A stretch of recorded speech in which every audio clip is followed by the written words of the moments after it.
માનીય ગોરધનભાઈ,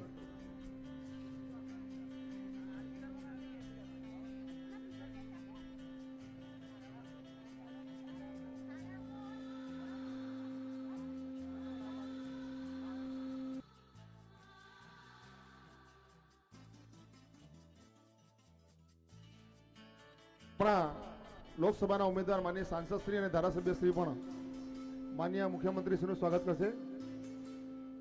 માનીય રામસિંહભાઈ રાઠવા સાહેબ પણ, કુબેરભાઈ ડિંડોર સાહેબ પણ, બચુભાઈ ખાબર સાહેબ પણ ખેસ દ્વારા સ્વાગત કરી અને આ પરંપરામાં જોડાશે. કરણભાઈ ડામોર, ધારાસભ્ય શ્રીઓ,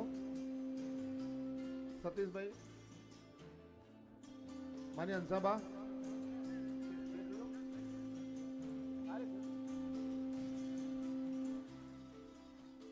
સમયના અભાવના કારણે આપણે ટૂંકું સ્વાગત પ્રદેશના માર્ગદર્શન મુજબ રાખેલ છે, એટલે ઝડપથી આપણે સ્વાગતની પરંપરા અહીંયા પૂર્ણ કરીશું.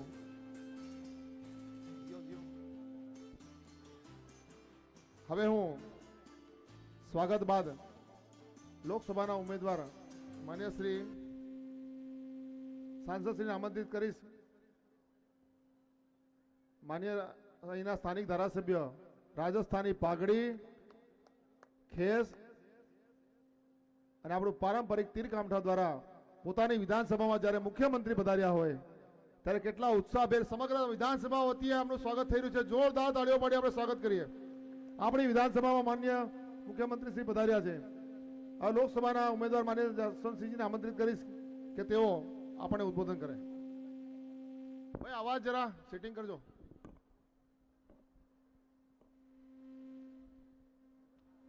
भारत माता की जोर में बोलो यार.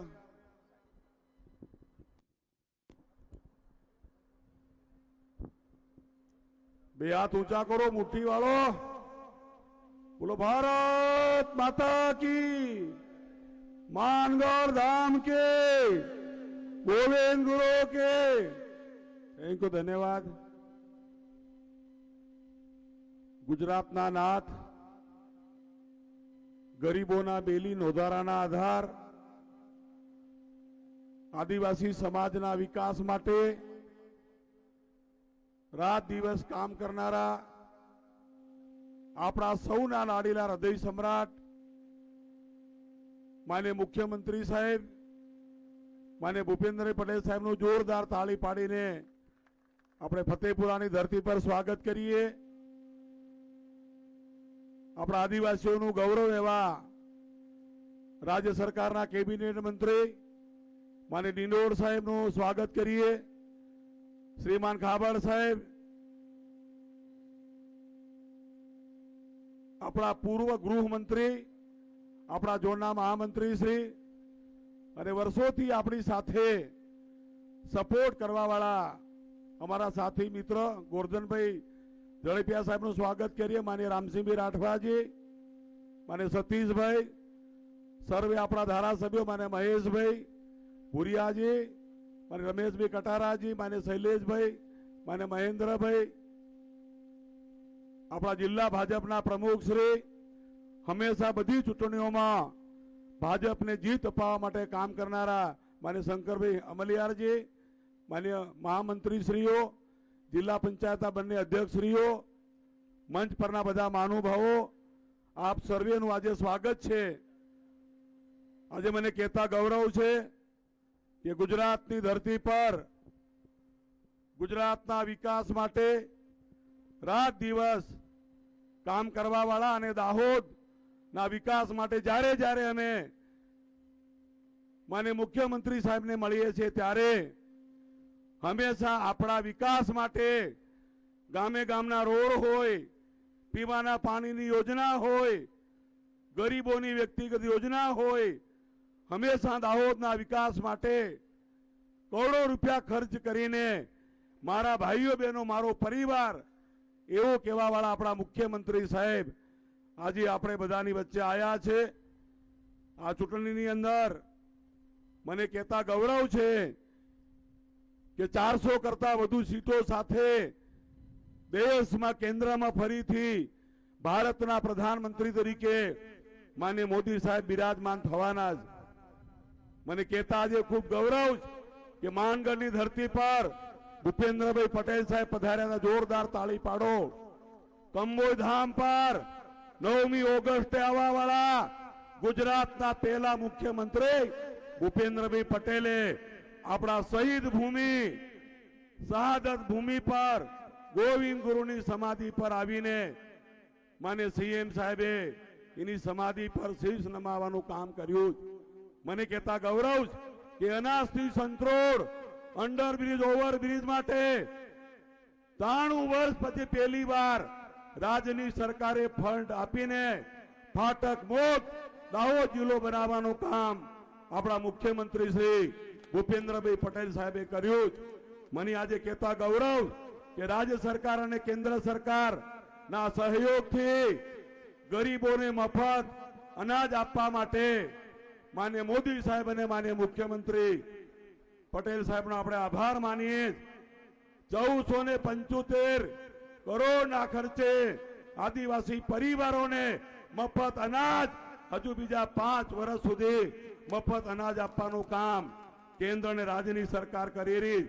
મારી માતા બહેનોને ધુમાડામાંથી મુક્ત કરવા માટે 96 કરોડના ખર્ચે 2,62,000 મારી માતા બહેનોને મફત ગેસના બાટલા આપવા વાળી સરકારના મુખ્યમંત્રી સાહેબ આજે આપણી બધાની વચ્ચે પધાર્યા. આખી જિંદગી કોંગ્રેસે રાજ કર્યું, ખેડૂતોના નામે રાજનીતિ કરી, કાણી પાવલી કોંગ્રેસે આપી નથી. આપણી દિલ્હીની મોદી સાહેબની સરકારે દેશના અને દાહોદ લોકસભાના 4,35,763 ખેડૂતોને 943 કરોડ રૂપિયા આપવા વાળી દિલ્હીની મોદી સાહેબની સરકારનું જોરદાર તાળી પાડીને સ્વાગત કરીએ. મારા આદિવાસી ભાઈઓ બહેનો, કોંગ્રેસે કદી આપણા આરોગ્યની ચિંતા કરી નથી. દાહોદમાં ઝાયડસ હોસ્પિટલ મેડિકલ કોલેજ શરૂ કરી ત્યારે કોંગ્રેસના ધારાસભ્યો, કોંગ્રેસના સંસદ સભ્યો ઝાયડસ હોસ્પિટલનો વિરોધ કરવા વાળાઓને મારે પૂછવું છે, કોરોના કાળની અંદર ઝાયડસ હોસ્પિટલ ના હોત તો આપણા સમાજને બચાવી શક્યા ના હોત. માન્ય મોદી સાહેબે મારા આદિવાસી ભાઈ બહેનોને આરોગ્યની ગેરંટી 5 લાખ કેન્દ્ર સરકાર, 5 લાખ ભૂપેન્દ્રભાઈ પટેલ સાહેબની સરકારે આયુષ્માન ભારત યોજના હેઠળ હૃદય, કિડની, કેન્સર, બાયપાસ સર્જરી આરોગ્યની મોદી સાહેબની ગેરંટીનું કાર્ડ આપવાનું કામ કેન્દ્રની સરકારે કર્યું. 10,81,000 મારા ભાઈઓ બહેનોને આયુષ્માન ભારત કાર્ડ આજે આપ્યું. મને કહેતા છે મારે મારા સમાજ વતીથી માન્ય મોદી સાહેબને માન્ય સીએમ સાહેબના અમે આભારી છે કે તમે રસી નહીં આપી હોત, પેલો બીજો ડોઝ નહીં આપ્યો હોત, અમે અને અમારો સમાજ બચી શક્યા ન હોત. પૂરા વિશ્વની અંદર કોંગ્રેસ હોત દેશમાં રાજ કરતી તો કોંગ્રેસ કોરોનાની રસી શોધી શકતી નહીં. પણ માન્ય મોદી સાહેબ અને દેશના વૈજ્ઞાનિકોએ કોરોનાની રસી શોધીને પૂરા ભારતને આરોગ્યની દ્રષ્ટિએ આપણને બધાને બચાવવાનું કામ કર્યું. દાહોદ લોકસભાની અંદર 51,57,000 લોકોને 20 કરોડ 35 લાખની મફત રસી આપવા વાળા આપણા મુખ્યમંત્રી સાહેબ આજે પધાર્યા છે. જોરદાર આપણે તાળી પાડીએ. અમારા આદિવાસીઓને કોંગ્રેસના રાજમાં ઝૂંપડામાં રહેતા હતા, બારી નહીં, બારણો નહીં, લાઇટ નહીં, શૌચાલય નહીં, 60 વર્ષ કોંગ્રેસ રાજ કરી ગઈ. ફતેપુરામાં બી જિલ્લા પ્રમુખો રહ્યા, સંસદ સભ્યો રહ્યા, કેમ તમે વિકાસ કર્યો નથી?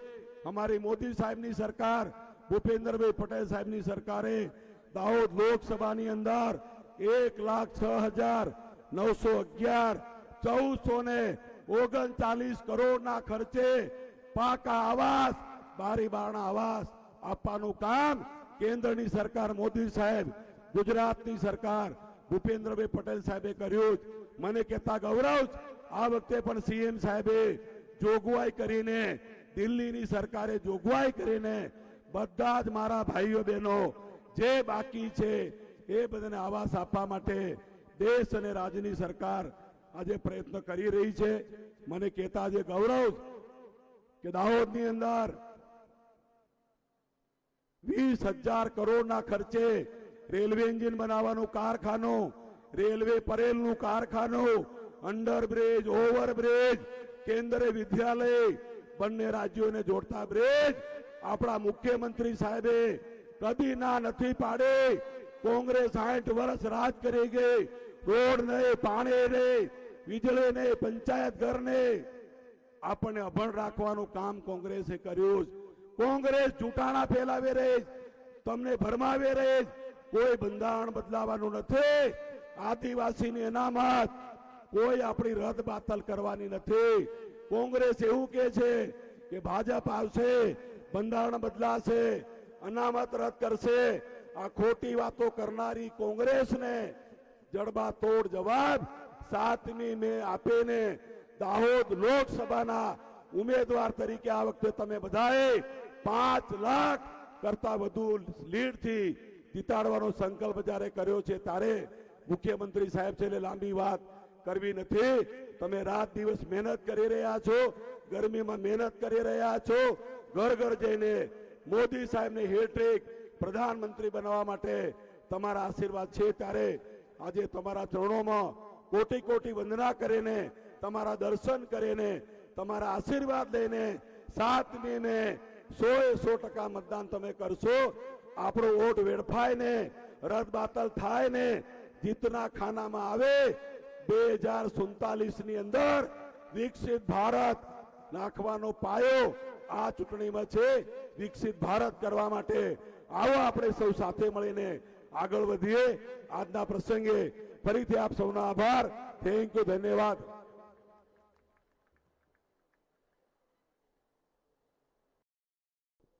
આપણા લોકસભાના ઉમેદવાર શ્રીએ ખૂબ સરસ રીતે આપણે પ્રજાકીય થયેલા કામોની વાત અને કોંગ્રેસ જે રીતે ભરમાવે છે એ આપણી સમક્ષ મૂક્યું.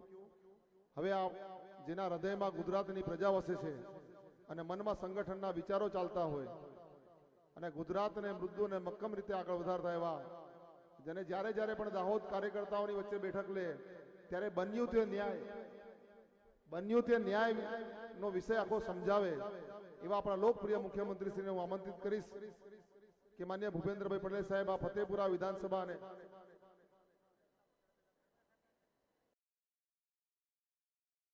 આપણા પ્રદેશના ઉપાધ્યક્ષ, મધ્ય ગુજરાતના પ્રભારી માન્ય ગોરધનભાઈને આમંત્રિત કરીશ કે તેઓ પણ આપણા સૌની વચ્ચે જોરદાર તાળીઓ પાડીને અમે સ્વાગત કરીએ. આપણી વચ્ચે ઉદ્બોધન કરશે માન્ય શ્રી ગોરધનભાઈ. भारत माता की, ऐसे नहीं जरा हाथ उठाकर मुट्ठी बांधकर, भारत माता की, भारत माता की. धन्यवाद. આજે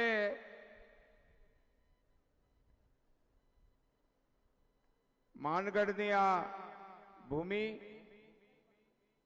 આપણા સૌના શ્રદ્ધાનું કેન્દ્ર એવા ગુરુ ગોવિંદજીની આ ધરતીને હું વંદન કરું છું, નમન કરું છું. આજની આપણી આ સભામાં ઉપસ્થિત ગુજરાતના યશસ્વી, પ્રજાની પીડાને સમજીને રાત દિવસ કામ કરનારા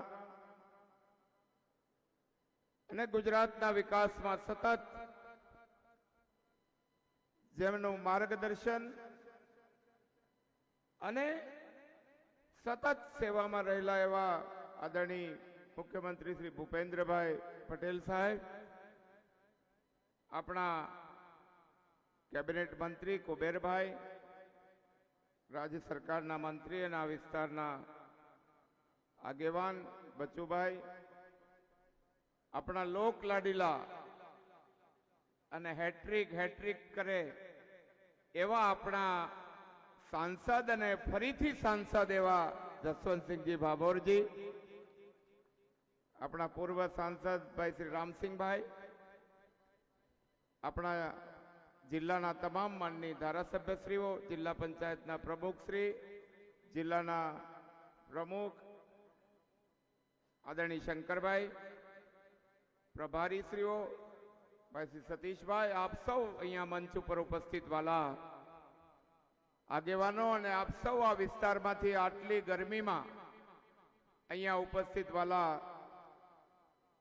ભાઈઓ અને બહેનો, જસવંતસિંહજી હમણાં કહેતા હતા આ ચૂંટણી કોઈ 5 વર્ષ માટેની એક વખતની સરકાર અને માત્ર શાસન કરવા માટેની આ ચૂંટણી નથી, પરંતુ આવતા દિવસોમાં મોદી સાહેબના નેતૃત્વમાં જે ગરીબ ઉત્થાનના કામ થયા છે, મને ખબર છે કે આજથી 10 વર્ષ પહેલા આ ભારતમાં 60% ઘરોમાં શૌચાલય નહોતા, ટોયલેટ નહોતા. આપણી બેન દીકરીઓને કુદરતી હાજતે જવા અંધારાની રાહ જોવી પડી, કાં તો સૂર્ય અસ્ત થાય પછી, કાં તો સૂર્ય ઉગે પહેલા. લાખો બહેનો પેટના રોગને કારણે મોતને ભેટી. અને ત્યારે મોદી સાહેબે નિર્ણય કર્યો હતો કે દેવાલયની આવશ્યકતા છે એમ શૌચાલયની પણ આવશ્યકતા છે. અને આજે ગૌરવ સાથે કહું છું, આખા હિન્દુસ્તાનમાં ઇન્ક્લુડિંગ ફતેપુરા બધાના ઘરમાં શૌચાલય આપ્યા હોય તો એ મોદી સાહેબની સરકારે આપ્યા છે. સૌથી પ્રથમ આખા દેશમાં ભુરિયા કમિટીનો અહેવાલ આવ્યો તો ભુરિયા આપણા સાંસદ હતા અને આદિવાસી માટેના ઉત્થાન માટેની એક કમિટી કેન્દ્ર સરકારમાં બની હતી કે આ ટ્રાઇબલ વિસ્તારનો વિકાસ કેવી રીતે થાય. તો એમણે એક રિપોર્ટ આપ્યો હતો અને આખા દેશમાં ભુરિયા કમિટીના રિપોર્ટનો અમલ કરનારી કોઈ સરકાર હોય તો ગુજરાત ભાજપની સરકાર છે. અને મોદી સાહેબ જ્યારે અહીંયા હતા ત્યારે એમણે વનબંધુ યોજના, અલગ બજેટ એ આપણા આદિવાસી વિસ્તારને ફાળવ્યું છે. ને આજે આ વનબંધુ યોજના અને ટ્રાઇબલ બજેટ એ આપણે અલગ રાખ્યું છે. આ શું કામ કર્યું છે? મને ખબર છે આ વિસ્તારમાં અમે પહેલા ફરતા, રામસિંહભાઈ બધા ચૂંટણી લડતા, વાંસના દિવાલો વાળા મકાનો, આ મકાનો મેં બધાએ જોયા છે. મોદી સાહેબે આ છેલ્લા 10 વર્ષમાં 4 કરોડ પાકા ઘર આપ્યા છે, 4 કરોડ. અને આ 5 વર્ષમાં 3 કરોડ બીજા કોઈને બાકી નહીં રહેવા દઈએ. હમણાં ખેડૂતોની વાત કરતા હતા જસવંતસિંહજી, ને કોંગ્રેસ આવે તો કેજો, ફૂટી કોડી પણ નથી આપી. અને આપણી સરકાર 12 કરોડ ખેડૂતોને દર વર્ષે 6,000 રૂપિયા, એક વર્ષના 72,000 કરોડ આ દેશના ખેડૂતોના ખાતામાં નાખે છે. મળે છે કે નહીં? બધાને અવાજ કરો, મળે છે કે? હા, આ યોજના છે જે પ્રજાના સુધી સીધી જાય છે. અને ખાસ કરીને આપણા વિસ્તારમાં જ્યારે ગરીબ ઉત્થાનના કામ જ્યારે થઈ રહ્યા છે ત્યારે સામાન્ય માણસની પડખે કોણ? ગરીબ માણસનું કોણ? અને એટલા માટે રાજ્યની સરકાર, કેન્દ્રની સરકાર એ ગરીબ ઉત્થાનનું કામ કરી રહી છે. અને અમે કહીએ છીએ અબ કી બાર, તમારો અવાજ 400 પાર, અબ કી બાર, જોરથી અબ કી બાર. આ નારો એમને નથી આપ્યો. આ નારાની પાછળ દેશની પ્રજાની સેવા કરી છે. ચાહે કોરોના હોય, ગમે તેવી પરિસ્થિતિ હોય, આ સરકાર પ્રજાની વચ્ચે ઊભી છે. અને હું અહીંયાથી કહું છું કે આયુષ્માનમાં 5 લાખ આપ્યા ને 5 લાખ ભૂપેન્દ્રભાઈ આપ્યા, 10 લાખ. ફતેપુરાની આ પવિત્ર ધરતી પરથી કહું છું, પૈસાના અભાવે સારવાર વગર એક પણ માણસને મોતને નહીં ભેટવા દઈએ, આ અમારો સંકલ્પ છે.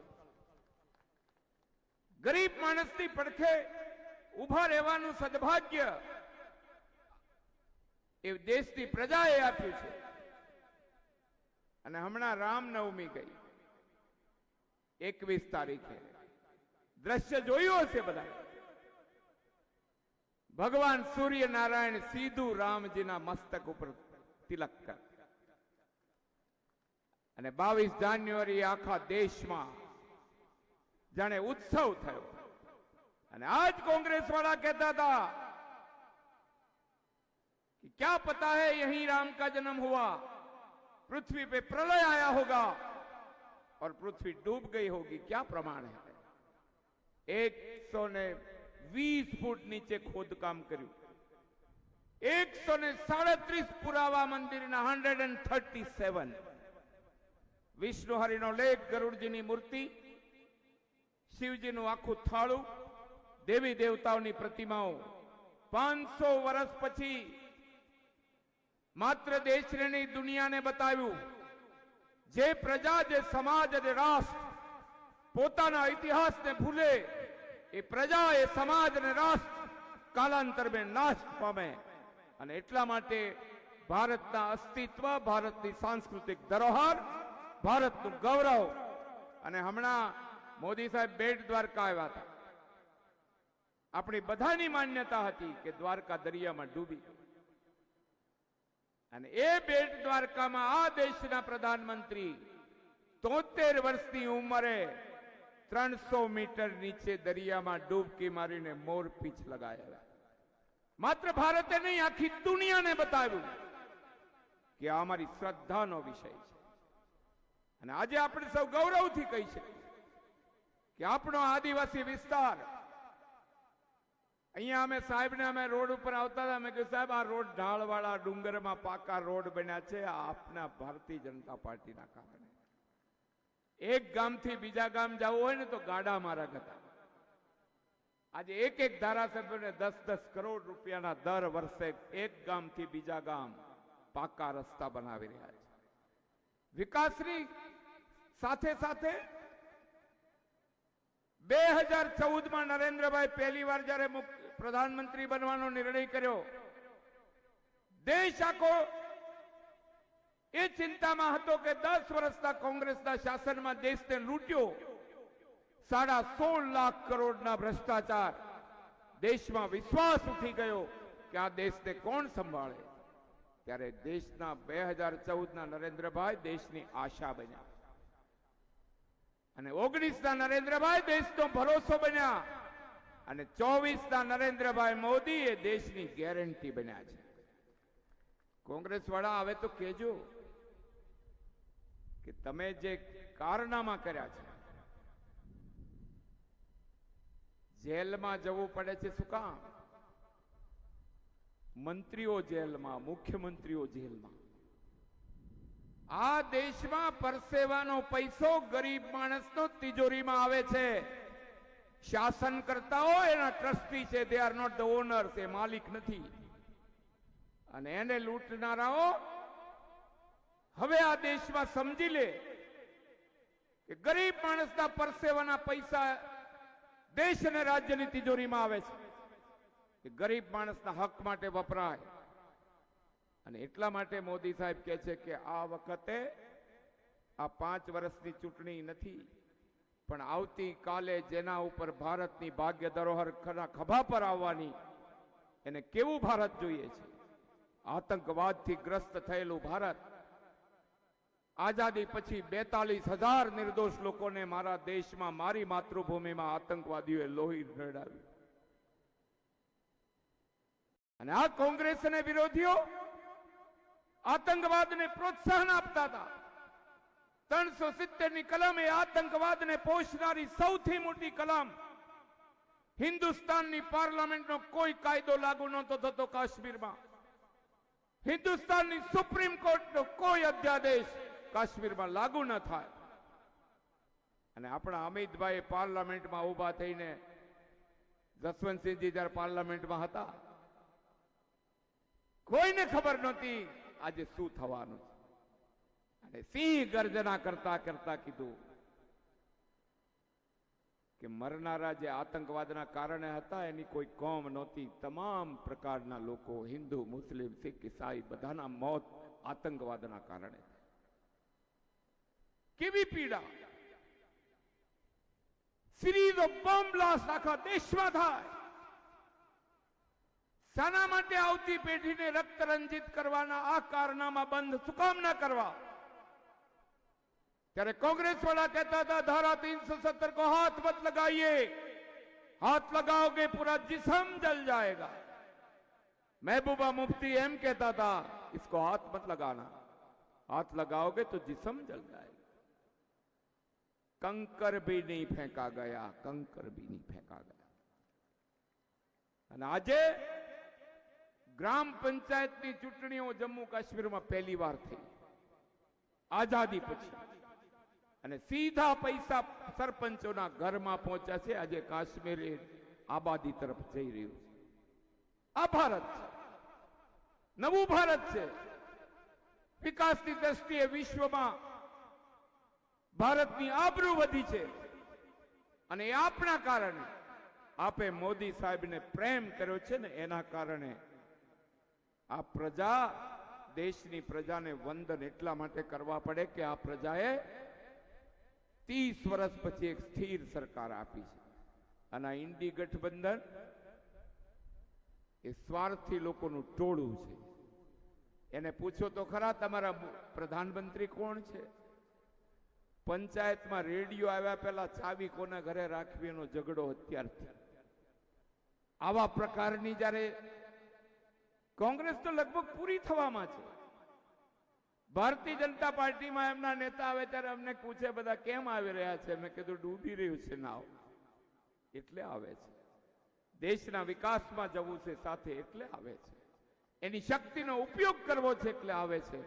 મારી આપ સૌને વિનંતી છે, કોંગ્રેસ કોઈ પણ વચન આપે અને બંધારણની બાબતમાં કહે તો કહેજો કે મારા પ્રધાનમંત્રી જ્યારે મુખ્યમંત્રી હતા ત્યારે માથે બંધારણ રાખીને સુરેન્દ્રનગરમાં આખી યાત્રા કાઢી। ભારતના સંવિધાન ડોક્ટર બાબા સાહેબ આંબેડકરના સિદ્ધાંતો આજે નહીં, જ્યાં સુધી હિન્દુસ્તાનનું અસ્તિત્વ હશે ત્યાં સુધી એ ચાલુ રહેશે। ભરમાવાવાળા મતના લાલચમાં લોકોને ભ્રમિત ન કરે। સમજી લેજો આ દેશમાં બંધારણ સર્વોપરી છે અને બંધારણ અમારા માટે પૂજ્ય છે। અને એટલા માટે આપ સૌ વાલા કાર્યકર્તા ભાઈઓ ને બહેનો, આટલી ગરમીમાં આપ સૌ આવ્યા। અમારા મુખ્યમંત્રી શ્રી ભૂપેન્દ્રભાઈ એક લાગણીશીલ વ્યક્તિત્વ છે, ન મોટાઈ છે, સત્તા એ સેવાનું સાધન સમજીને રાત દિવસ કામ કરે છે। આપ એમના માટે તાળીઓના ગગડાટથી એમને વધાવો। આપ સૌનો આભાર। ભારત માતા કી જય।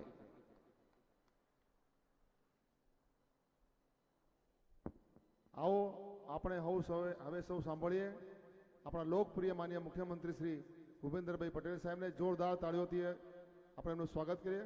બોલો ભારત માતા કી।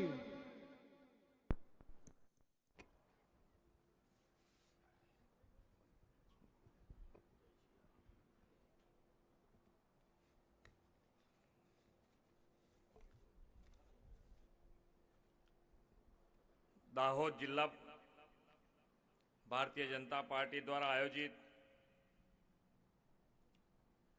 આજની વિશાળ જનસભામાં આપણી સૌની સાથે મંચ ઉપર ઉપસ્થિત મારા સાથી મંત્રી શ્રી ડૉક્ટર કુબેરભાઈ ડિંડોર, શ્રી બચુભાઈ ખાબડ, સાંસદ તથા લોકસભા બેઠકના ઉમેદવાર શ્રી જસવંતસિંહ ભાભોર, પ્રદેશના ઉપાધ્યક્ષ તથા મધ્ય ઝોનના પ્રભારી શ્રી ગોરધનભાઈ ઝડપિયા, જિલ્લા પંચાયતના પ્રમુખ શ્રી કરણસિંહ ડામોર, મહીસાગર જિલ્લા પંચાયતના પ્રમુખ શ્રી બાબુભાઈ પટેલ, લોકસભાના પ્રભારી શ્રી રામસિંહભાઈ રાઠવા, પ્રદેશ મંત્રી શ્રી કૈલાસબેન પરમાર, જિલ્લાના અધ્યક્ષ શ્રી શંકરભાઈ અમલિયારા, જિલ્લાના પ્રભારી શ્રી સતીશભાઈ પટેલ, પૂર્વ નાયબ દંડક તથા ધારાસભ્ય શ્રી રમેશભાઈ કટારા, ધારાસભ્ય શ્રી શૈલેષભાઈ ભાભોર, શ્રી મહેન્દ્રભાઈ ભાભોર, શ્રી મહેશભાઈ ભુરિયા, જિલ્લાના મહામંત્રી શ્રી સ્નેહલભાઈ દરિયા, શ્રી નરેન્દ્રભાઈ સોની, વિધાનસભાના સંયોજક શ્રી પ્રફુલભાઈ ડામોર, ચૂંટાયેલા જનપ્રતિનિધિ સંગઠનના પદાધિકારી, વિશાળ સંખ્યામાં ઉપસ્થિત સૌ નાગરિક ભાઈઓ બહેનો, પ્રેસ મીડિયાના મિત્રો, સૌને મારા નમસ્કાર. જય શ્રી રામ. જય શ્રી રામ.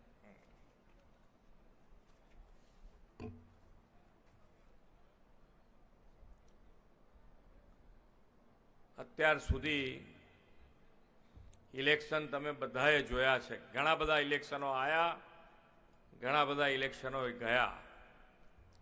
પણ આ વખતે પહેલી વખત આખા દેશનો માહોલ એક ક્લિયર વિઝન સાથે વોટ આપવાનો બન્યો છે.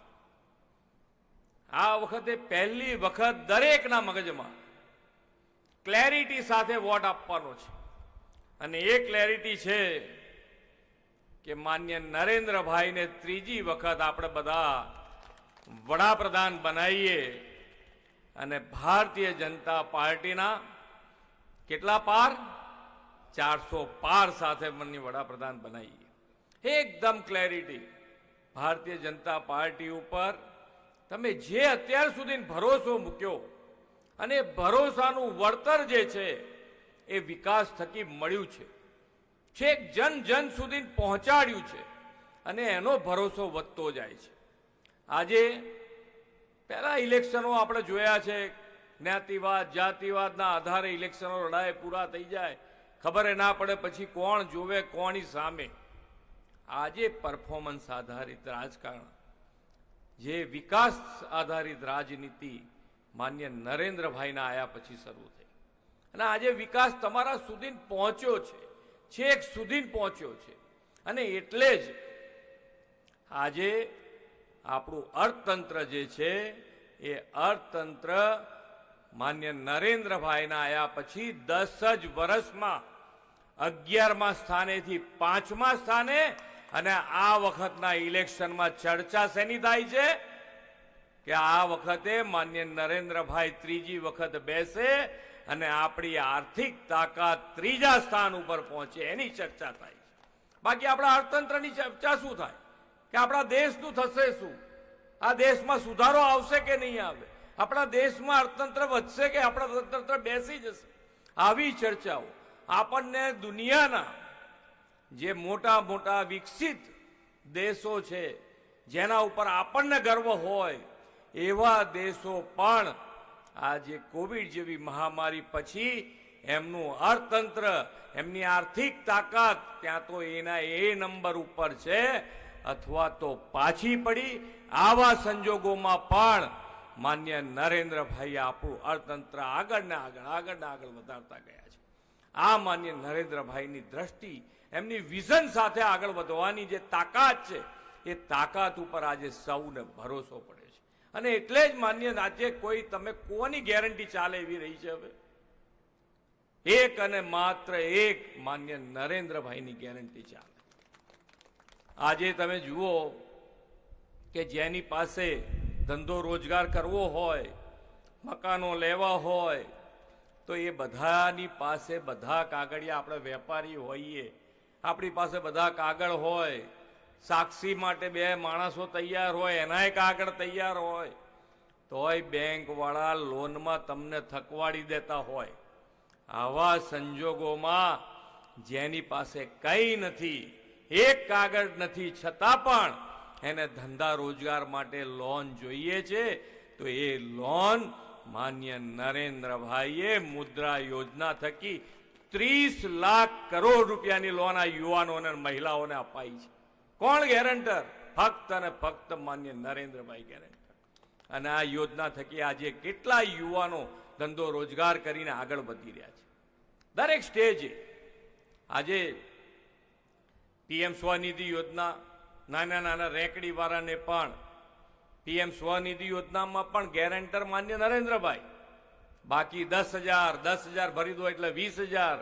જે નાની કિટલી ચલાવે છે, ચાની રેકડી ચલાવતા હોય, શાકભાજીની રેકડી ચલાવતા હોય, આ બધા માટે આટલી સારી યોજનાઓ, એક પણ રૂપિયાની કોઈ ગેરંટી વગર માન્ય નરેન્દ્રભાઈની ગેરંટી ઉપર આ બધા પૈસા એટલે મળ્યા છે, છેક સુધી પહોંચ્યા છે.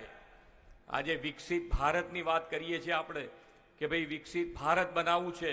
આપણે 10 વર્ષનો માન્ય નરેન્દ્રભાઈનો હમણાંથી બંને અમારા આગળના વક્તાઓએ કીધું છે કે જે રીતે કામો 10 વર્ષના તો થયા જ, પણ સાથે સાથે અમૃત કાર્ડના 25 વર્ષનો પણ રોડ મેપ તૈયાર છે અને એની ઉપર આગળ વધી રહ્યા છે. ત્યારે માન્ય નરેન્દ્રભાઈએ વિકસિત ભારત માટે, વિકસિત ગુજરાત અને વિકસિત ગુજરાત માટે જેટલી સરકારી યોજનાઓ બની એ બધી યોજનાઓ ઘર ઘર સુધી પહોંચાડવા માટે માન્ય નરેન્દ્રભાઈનો ગેરંટી રથ ગામે ગામ ફરીને સરકારે પોતાના ઘરે જઈને સરકારી યોજનાઓના લાભ ઘેર બેઠા પહોંચાડે છે, ઘેર બેઠા પહોંચે. આ પહેલી વખત બન્યું છે. બાકી સરકારી યોજનાઓ અને સરકારી યોજનાના લાભ કેટલા જણ લઈ શકતા? બહુ જૂજ લોકો લઈ શકતા. કારણ જે સેચ્યુરેશનનો વિચાર કોઈને આવ્યો હોય તો એ માત્ર આપણા નરેન્દ્રભાઈને આવ્યો છે. કેટલું વિકાસ, અને વિકાસની એક વાત, ઉદાહરણ તમને આપું. આજે અહીંયાથી હમણાં કીધું કે ભાઈ આપણા રેલવેના એન્જિનો અહીંયા ગાડી બનાવવા માટેનું કારખાનું અહીંયા દાહોદમાં લાગ્યું છે. આ એન્જિનનું ઇલેક્ટ્રિફિકેશન કરવા માટે થઈ અને 1947 થી 2014 સુધી કેટલું કામ થયું? તો 20,800 કિલોમીટર. કેટલું? 20,800 કિલોમીટર.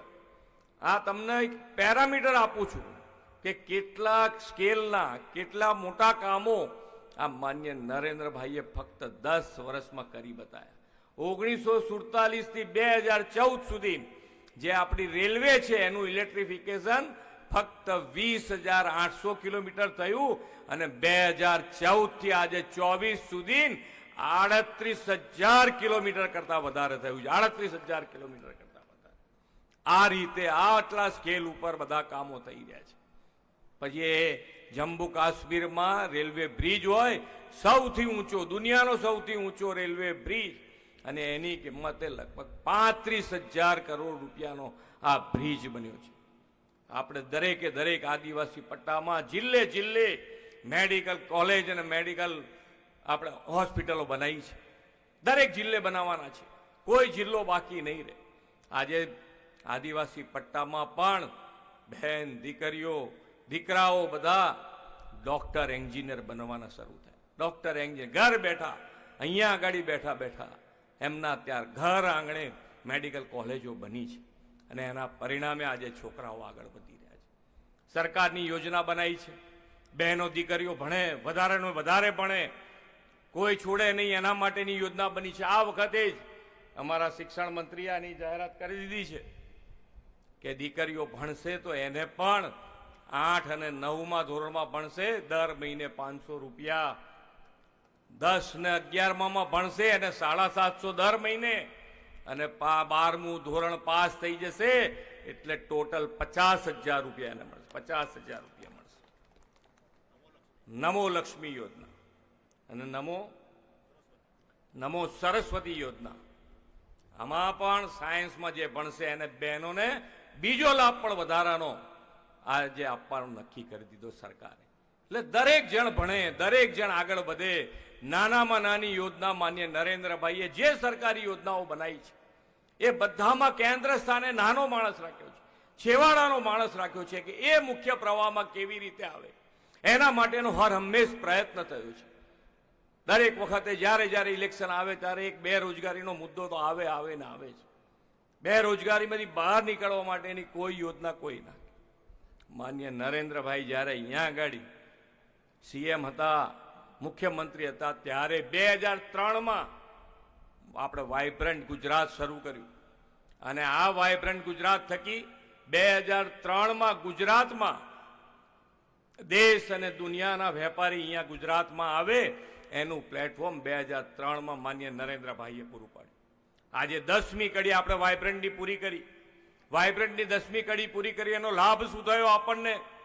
તો આપણા ગુજરાતમાં દુનિયાની જે 500 મોટી કંપનીઓ છે, દુનિયાની 500 મોટી કંપનીઓ, એ 500 મોટી કંપનીઓમાંથી 100 થી વધારે કંપનીઓ ગુજરાતમાં કામ કરી છે.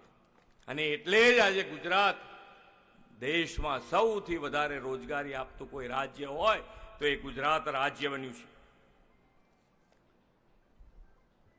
આજે અહીંયાથી કહેતા હતા કે ભાઈ પહેલા આપણે દરેક જણને ચર્ચા શેની થાય, તો કે ભાઈ કયું કૌભાંડ બહાર આવ્યું, કયું કૌભાંડ બહાર આવ્યું. આજે ચર્ચા શેની થાય છે, તો કે ભાઈ કયા કૌભાંડી જેલમાં ગયો, કયો કૌભાંડી જેલમાં ગયો, એની ચર્ચા થાય.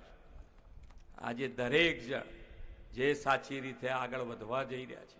વેપારીઓ જુઓ, ટેક્સની આવક જુઓ. આજે ટેક્સની આવક એક જ મહિનાની ભારત દેશની એક માર્ચ મહિનામાં જ ફક્ત 1.78 લાખ કરોડ રૂપિયા ટેક્સની આવક થઈ છે. બધાને ખબર છે કે ભાઈ સાચી રીતે આગળ જઈશું તો જ આપણને ફાયદો છે. અને એનો ફાયદો શું થયો છે, તો આજે અહીંયાથી હમણાં કહેતા હતા કે તમારા ગામે ગામ રોડ રસ્તા આરોગ્યની સુવિધા ગામે ગામ સુધી પહોંચાડી શક્યા છે. સેવા અને સુશાસન બે સાથે જ કરવું પડે. સેવા કરવી હોય તો સુશાસન આપવું જ પડે. અને સુશાસન કેવી રીતે આપી શકાય એ માન્ય નરેન્દ્રભાઈ દેશ અને દુનિયાને બતાડ્યું છે. આજે માન્ય નરેન્દ્રભાઈ આપણા દેશનું ગૌરવ દુનિયામાં બતાડ્યું છે. આજે માન્ય નરેન્દ્રભાઈ એક ફોન કરે અને 2 દેશ એમના યુદ્ધ બંધ કરી દે અને આપણા વિદ્યાર્થીઓ પાછા આવે, એનાથી મોટું કયું ગૌરવ. દેશ અને દુનિયામાં આપણું ગૌરવ વધાર્યું છે. ત્યારે આજે આપણે આપણા ઉમેદવાર શ્રી જે કામો અહીંયા પણ આપણે ગુજરાતમાં પણ તમારે બજેટ અને બજેટ નાણાકીય વ્યવસ્થાપનમાં ગુજરાત પણ આજે નંબર 1 પોઝિશન ઉપર છે. નંબર 1 પોઝિશન ઉપર. એટલે તમારા જે કામો અત્યાર સુધી થયા છે, કોઈ પણ નાળા, બ્રિજ હોય, રસ્તા હોય, હેલ્થ સેન્ટર હોય, જે કામ થયા છે અને બાકી કોઈ કામ હોય એ કામ પણ અમારી કરવાની તૈયારી છે. અને ભારતીય જનતા પાર્ટી માન્ય નરેન્દ્રભાઈના નેતૃત્વમાં તમારું એક કામ બાકી ન રાખે. આજે વિકસિત ભારત તરફ જ્યારે આગળ વધી રહ્યા છે ત્યારે આપણે સૌ સાથે મળી અને માન્ય નરેન્દ્રભાઈના હાથ મજબૂત કરવા માટે આપણે જસવંતભાઈ ભાભોરને સૌથી વધારે વોટથી જીતાડીને આપણે દિલ્હી મોકલીએ. એ જ અભ્યર્થના. ભારત માતા કી જય. વંદે માતરમ. જય જય ગરવી ગુજરાત.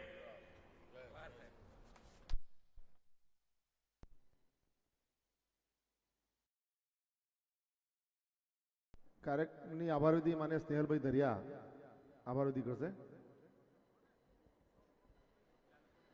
કાર્યક્રમ બાદ જિલ્લામાંથી જે 200 કાર્યકર્તાઓની બેઠક સામે પાર્ટી પ્લોટમાં અંદર બેઠક વ્યવસ્થા કરેલી છે. 200 કાર્યકર્તાઓ જેમને સૂચના મળી હોય એ સૌ ઝડપથી અંદર હોલમાં સ્થાન લેશે. માન્ય સ્નેહલભાઈ. આજે માનગઢની પવિત્ર ધરતી પર આપણા મૃદુ અને મક્કમ મુખ્યમંત્રી માન્ય ભૂપેન્દ્રભાઈ પટેલ સાહેબ પધાર્યા. એમનો ખૂબ ખૂબ આભાર. આપણા મધ્ય ઝોનના પ્રભારી માન્ય ગોરધનભાઈ પધાર્યા. આપણા ઉમેદવાર શ્રી યશવંતસિંહ ભાભોર, કેબિનેટ મંત્રી માન્ય કુબેરભાઈ ડિંડોર, બચુભાઈ ખાબડ સાહેબ,